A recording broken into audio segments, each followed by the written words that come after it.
आइए शुरू करते हैं chapter 1 rich dad poor dad. Robert Kiyosaki के अनुसार मेरे 2 डैड थे, एक अमीर और दूसरे गरीब। एक बहुत पढ़े लिखे थे और समझदार थे। वे पीएचडी थे और उन्होंने अपने 4 साल की अंडर ग्रेजुएट कार्य को 2 साल से भी कम में कर लिया था। इसके बाद वे आगे पढ़ने के लिए स्टैनफोर्ड यूनिवर्सिटी ऑफ शिकागो तथा नॉर्थ वेस्टर्न यूनिवर्सिटी गए और यह सब उन्होंने पूरी तरह से स्कॉलरशिप के सहारे ही किया। मेरे दूसरे डैडी 8वीं से आगे नहीं पढ़े थे। दोनों ही अपने करियर में सफल थे। दोनों ने ज़िंदगी भर कड़ी मेहनत की थी। दोनों ने ही काफ़ी पैसा कमाया था, परंतु उनमें से एक पूरी ज़िंदगी पैसे के लिए परेशान होता रहा। दूसरा हवाई के सबसे अमीर व्यक्तियों में से एक बन गया। एक के मरने पर उसके परिवार चर्च और ज़रूरतमंदों को करोड़ों डॉलर की दौलत मिली। दूसरा अपने पीछे कर्ज छोड़ कर मरा। मेरे दोनों डैडी इरादे के पक्के, चमत्कारी और प्रभावशाली थे। दोनों ने मुझे सलाह दी, परंतु उनकी सलाह एक सी नहीं थी। दोनों ही शिक्षा पर बहुत जोर देते थे, परंतु उनके द्वारा सुझाए गए पढ़ाई के विषय अलग अलग थे। अगर मेरे पास केवल एक ही डैडी होते तो मैं या तो उनकी सलाह मान लेता या फिर उसे ठुकरा लेता। चूँकि सलाह देने वाले 2 थे, इसलिए मेरे पास 2 विरोधाभासी विचार होते थे। एक अमीर आदमी का और दूसरा गरीब आदमी का। किसी भी एक विचार को सीधे सीधे मान लेने या न मानने के बजाय मैं उनकी सलाहों पर काफ़ी सोचा करता था, उनकी तुलना करता था और फिर खुद के लिए फैसला लिया करता था। समस्या यह थी कि अमीर डैडी अभी अमीर नहीं थे और गरीब डैडी गरीब नहीं थे। दोनों ही अपने करियर की शुरुआत कर रहे थे और दोनों ही दौलत तथा परिवार के लिए मेहनत कर रहे थे, परंतु पैसे के बारे में दोनों के विचार और नज़रिए एकदम अलग थे। उदाहरण के तौर पर एक डैडी कहते थे, पैसे का मोह ही सबसे बुराइयों का जड़ है, जबकि दूसरे डैडी कहा करते थे, पैसे की कमी ही सभी बुराइयों की जड़ है। जब मैं छोटा था तो मुझे दोनों डैडियों की अलग अलग सलाहों से दिक्कत होती थी। एक अच्छा बच्चा होने के नाते मैं दोनों की बातें सुनना चाहता था। परेशानी यह थी कि दोनों एक सी बातें नहीं करते थे। उनके विचारों में ज़मीन आसमान का फर्क था, खासकर पैसों के मामले में। मैं काफ़ी लंबे समय तक यह सोचा करता था कि उनमें से किसने क्या कहा, क्यों कहा और उसका परिणाम क्या होगा। मेरा बहुत सा समय सोच विचार में ही गुजर जाता था। मैं खुद से बार बार तरह के सवाल पूछा करता था, उन्होंने ऐसा क्यों कहा, और फिर दूसरे डैडी की कही हुई बातों के बारे में भी इसी तरह के सवाल पूछता। काश मैं यह बोल सकता, हाँ वे बिल्कुल सही हैं, मैं उनकी बातों से पूरी तरह सहमत हूँ, या यह कहकर मैं सीधे उनकी बात ठुकरा सकता था, बूढ़े को यह नहीं पता कि वह क्या कह रहा है। चूँकि दोनों ही मुझे प्यारे थे, इसलिए मुझे खुद के लिए सोचने पर मजबूर होना पड़ा। इस तरह सोचना मेरी आदत बन गई, जो आगे चलकर मेरे लिए फ़ायदेमंद साबित हुई। अगर मैं एक तरह से ही सोच पाता तो यह मेरे लिए इतना फ़ायदेमंद नहीं होता। धन दौलत का विषय स्कूल में नहीं बल्कि घर पर पढ़ाया जाता है। शायद इसलिए अमीर लोग और ज़्यादा अमीर होते जाते हैं, जबकि गरीब और ज़्यादा गरीब होते जाते हैं और मध्य वर्ग कर्ज में डूबा रहता है। हम में से ज़्यादातर लोग पैसे के बारे में अपने माता पिता से सीखते हैं। कोई गरीब पिता अपने बच्चे को पैसे के बारे में क्या सिखा सकता है? वह सिर्फ इतना ही कह सकता है, स्कूल जाओ और मेहनत से पढ़ो। हो सकता है वह बच्चा अच्छे नंबरों से कॉलेज की पढ़ाई पूरी कर ले, फिर भी पैसे के मामले में उसकी मानसिकता और उसका सोचने का ढंग एक गरीब आदमी जैसा ही बना रहेगा। यह सब उनसे तब सीखा था जब वह छोटा बच्चा था। धन का विषय स्कूल में नहीं पढ़ाया जाता। स्कूलों में शैक्षणिक और व्यावसायिक विपूर्णताओं पर जोर दिया जाता है, न कि धन संबंधित निपुणता पर। इससे यह साफ हो जाता है कि जिन स्मार्ट बैंकर्स, डॉक्टर्स और अकाउंटेंट्स के स्कूल में अच्छे नंबर आते हैं, वे जिंदगी भर पैसे के लिए संघर्ष क्यों करते हैं। हमारे देश पर जो भारी कर्ज लदा हुआ है, वह काफ़ी हद तक उन उच्च शिक्षित राजनेताओं और सरकारी अधिकारियों के कारण है जो आर्थिक नीतियाँ बनाते हैं। और मज़े की बात यह है कि वे धन के बारे में बहुत कम जानते हैं। मैं अक्सर नई सदी में आने वाली समस्याओं के बारे में सोचता हूँ। तब क्या होगा जब हमारे पास ऐसे करोड़ों लोग होंगे जिन्हें आर्थिक और चिकित्सीय मदद की ज़रूरत होगी। धन संबंधित मदद के लिए या तो वे अपने परिवार पर या फिर सरकार पर निर्भर होंगे। क्या होगा जब मेडिकेयर और सोशल सिक्योरिटी के पास पैसा खत्म हो जाएगा? किस तरह कोई देश तरक्की कर पाएगा अगर पैसे के बारे में पढ़ाई की जिम्मेदारी माता पिता के ऊपर छोड़ दी जाएगी, जिनमें से ज़्यादातर गरीब हैं या गरीब होंगे। चूँकि मेरे पास 2 प्रभावशाली डैडी थे, इसलिए मैंने दोनों से ही सीखा। मुझे दोनों की सलाह पर सोचना पड़ता था। इस तरह से सोचते सोचते मैंने यह भी जान लिया कि किसी व्यक्ति के विचार उसकी ज़िंदगी पर कितना ज़बरदस्त प्रभाव डाल सकते हैं। उदाहरण के तौर पर एक डैडी को यह कहने की आदत थी, मैं इसे नहीं खरीद सकता। दूसरे डैडी इन शब्दों के इस्तेमाल से चिढ़ते थे। वे जोर देकर कहा करते थे कि मुझे इसके बजाय यह कहना चाहिए, मैं इसे कैसे खरीद सकता हूँ। पहला वाक्य नकारात्मक है और दूसरा प्रभाववाचक। एक में बात खत्म हो जाती है और दूसरे में आप सोचने के लिए मजबूर हो जाते हैं।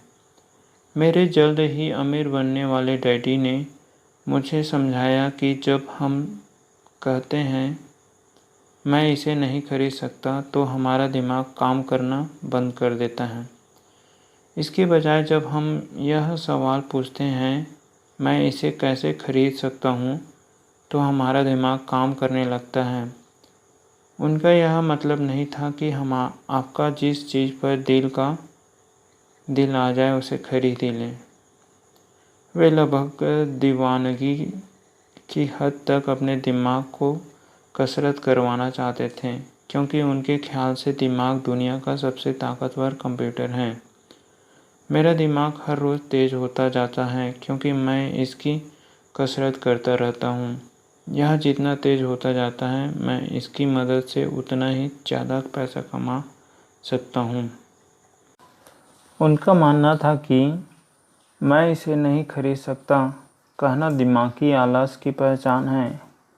हालांकि दोनों ही डैडी अपने काम में कड़ी मेहनत करते थे, परंतु मैंने देखा है कि पैसे के मामले में एक डैडी की आदत यह थी कि वे अपने दिमाग को सुला देते थे और दूसरे डैडी अपने दिमाग को लगातार कसरत करवाते रहते थे।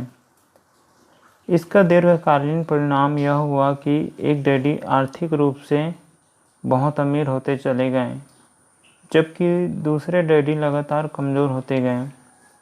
इसे इस तरह से समझे कि एक व्यक्ति हर रोज़ कसरत करने के लिए जिम जाता है, जबकि दूसरा व्यक्ति अपने सोफे पर बैठकर टीवी देखता रहता है। शरीर की सही कसरत से आप ज़्यादा तंदुरुस्त हो सकते हैं और दिमाग की सही कसरत से आप ज़्यादा अमीर हो सकते हैं। आलस्य से स्वास्थ्य और धन दोनों का नुकसान होता है। मेरे दोनों डैडियों की विचारधारा में ज़मीन आसमान का अंतर था। एक डैडी की सोच थी कि अमीरों को ज़्यादा टैक्स देना चाहिए ताकि बेचारों गरीबों को ज़्यादा फ़ायदा मिल सके, जबकि दूसरे डैडी कहते थे टैक्स उन लोगों को सज़ा देता है जो उत्पादन करते हैं और उन लोगों को इनाम देता है जो उत्पादन नहीं करते हैं।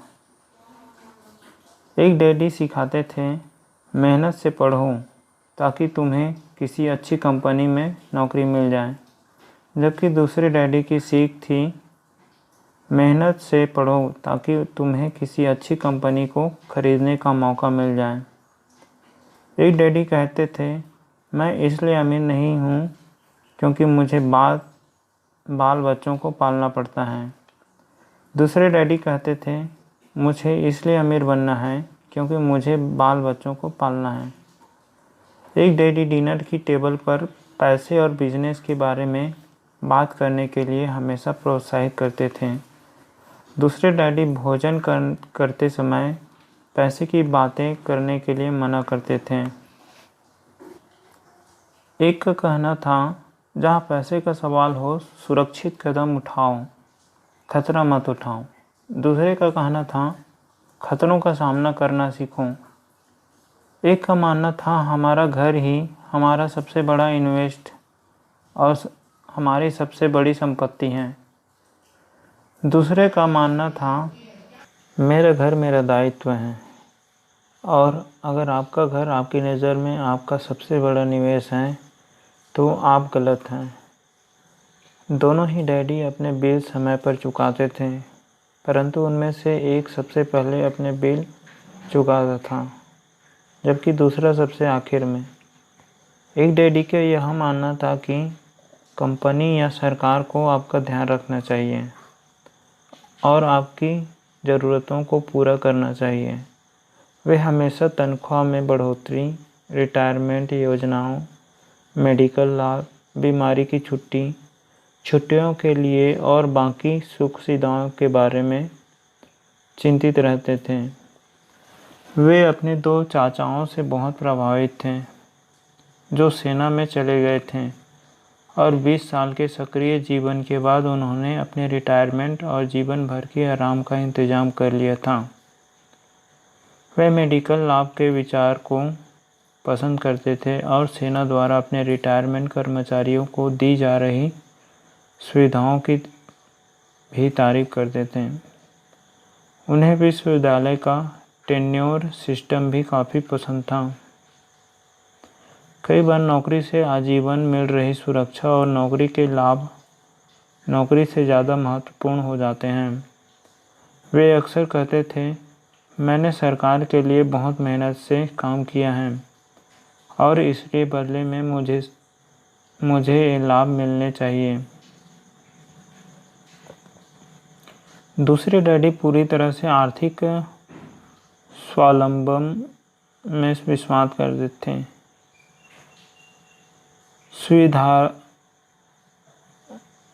सुविधाभोगी मानसिकता के विचार थे।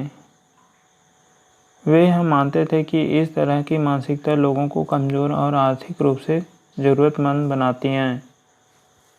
उनका दृढ़ विश्वास था कि आदमी को आर्थिक रूप से सक्षम होना चाहिए।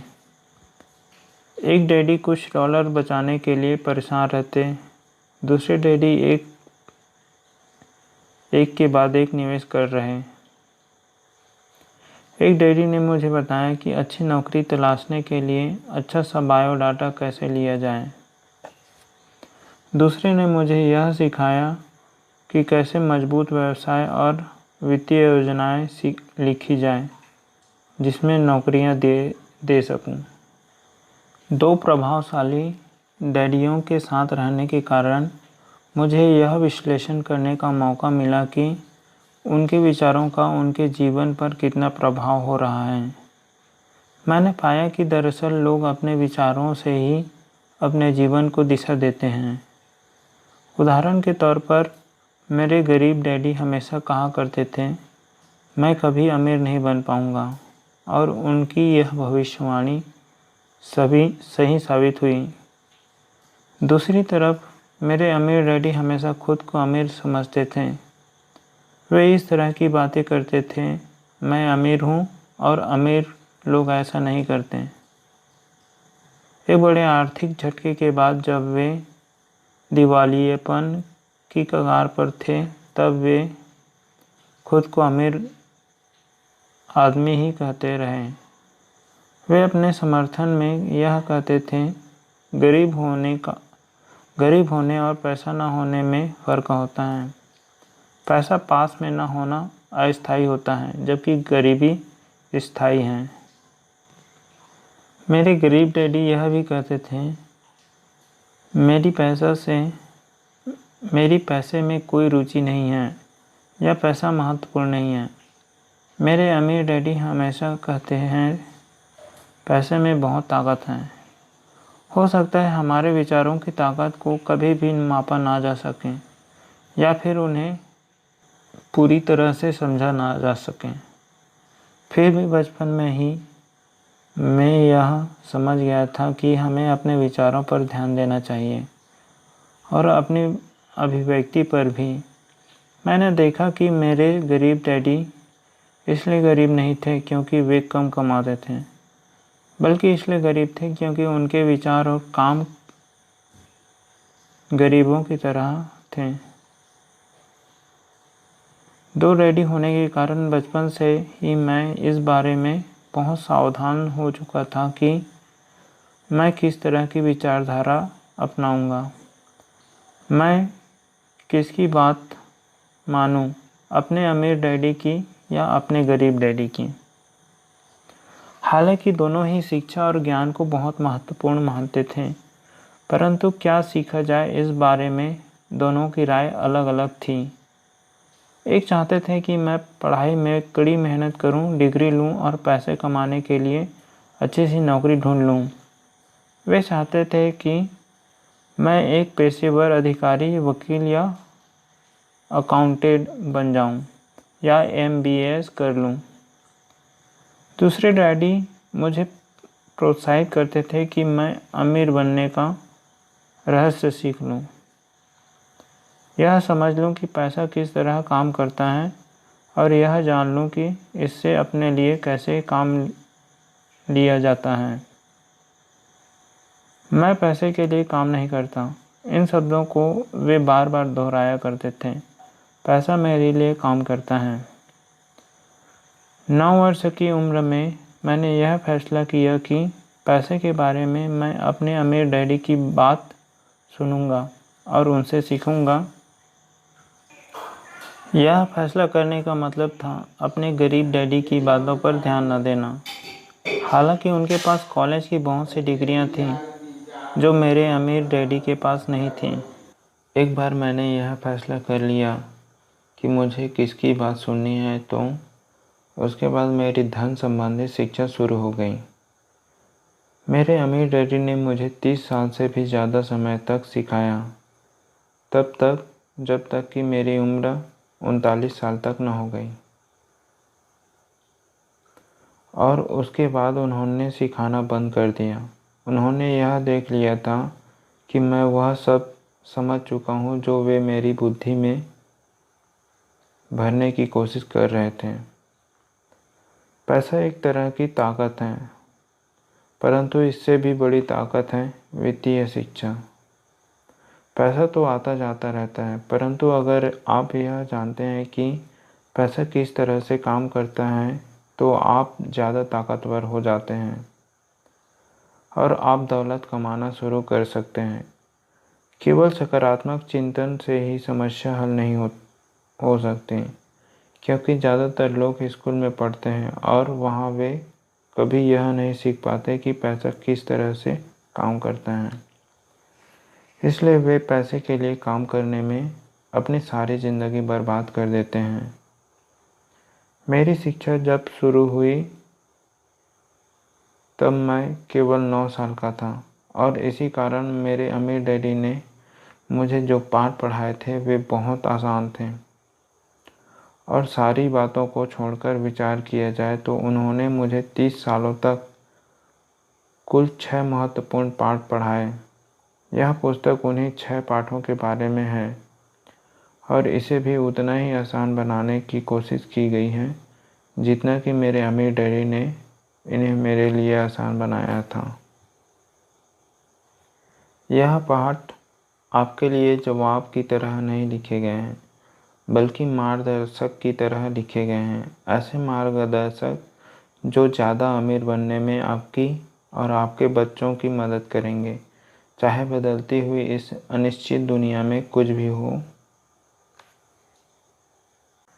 हम सीखेंगे लेसन 1 में अमीर लोग पैसे के लिए काम नहीं करते। लेसन 2 में सीखेंगे पैसे की समझ क्यों सिखाई जानी चाहिए। लेसन 3 में सीखेंगे अपने काम से काम रखो। लेसन 4 में सीखेंगे टैक्स का इतिहास और कॉरपोरेशन की ताकत। लेसन 5 में सीखेंगे अमीर लोग पैसे का आविष्कार करते हैं। लेसन 6 में सीखेंगे सीखने के लिए काम करें, पैसे के लिए ना करें। चैप्टर 2 के लेसन 1 में बात करते हैं अमीर लोग पैसे के लिए काम नहीं करते। डैडी, क्या आप मुझे बता सकते हैं कि अमीर कैसे बना जाए? यह सुनते ही मेरे डैडी ने अपना शाम का अखबार नीचे रख दिया। बेटे, तुम अमीर क्यों बनना चाहते हो? क्योंकि आज जिमी की मम्मी अपनी नई कैडिलैक कार में आई और वे लोग पिकनिक पर अपने समुद्र तट वाले घर पर जा रहे थे। जिमी अपने साथ अपने 3 दोस्तों को ले गया, परंतु माइक और मुझे नहीं ले गया। उसने हमसे यह कहा कि वह हमें इसलिए नहीं ले जाएगा क्योंकि हम लोग गरीब थे। उसने ऐसा कहा? डैडी ने अविश्वास से पूछा। हाँ, बिल्कुल ऐसा, मैंने दर्द भरी आवाज़ में कहा। डैडी ने अपना सिर हिलाया, नाक तक चश्मे को चढ़ाया और फिर अखबार पढ़ने लगे। मैं उनके जवाब का इंतज़ार करता रहा। यह 1956 की बात है। तब मैं 9 साल का था। किस्मत की बात थी कि मैं उसी पब्लिक स्कूल में जाता था जिसमें अमीर लोगों के बच्चे पढ़ते थे। हम शुगर प्लांटेशन के कस्बे में रहते थे। प्लांटेशन के मैनेजर और कस्बे के बाकी अमीर लोग जैसे डॉक्टर, बिजनेसमैन और बैंकर अपने बच्चों को पहली क्लास से 6ठी क्लास तक इसी स्कूल में भेजते थे। 6ठी क्लास के बाद बच्चों को प्राइवेट स्कूलों में भेजा जाता था। अगर मेरा परिवार सड़क के दूसरे छोर पर रह रहा होता तो मुझे अलग तरह के स्कूल में भेजा जाता, जहां मेरे जैसे परिवारों के बच्चे पढ़ते थे। 6ठी क्लास के बाद इन बच्चों की तरह मैंने भी पब्लिक, इंटरमीडिएट और हाई स्कूल किया होता, क्योंकि उनकी ही तरह मेरे लिए भी प्राइवेट स्कूल में जाना संभव नहीं था। मेरे डैडी ने आखिरकार अखबार को रख दिया। मुझे पता था कि वे क्या सोच रहे थे। उन्होंने धीमे से शुरुआत की। अगर तुम अमीर बनना चाहते हो तो तुम्हें पैसा बनाना सीखना चाहिए। मैंने पूछा, मैं पैसे बनाना किस तरह सीख सकता हूँ? अपने दिमाग के इस्तेमाल से, उन्होंने मुस्कुराते हुए कहा, जिसका असली मतलब यह था, बस मैं तुम्हें इतना ही बता सकता हूँ या मैं इसका जवाब नहीं जानता, इसलिए मुझे तंग मत करो। एक साझेदारी हुई।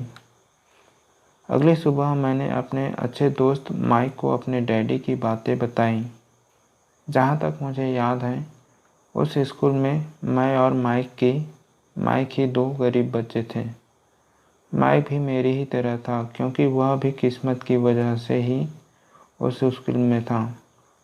ऐसा लगता था जैसे किसी ने कस्बे में स्कूलों की सरहदें तय कर दी थी और इसी कारण हम लोग अमीर बच्चों के स्कूल में पढ़ रहे थे। सच कहा जाए तो हम लोग गरीब नहीं थे, परंतु हमें ऐसा लगता था क्योंकि बाकी सभी बच्चों के पास नए बेसबॉल ग्लव्स, नई साइकिलें और हर चीज़ नई होती थी।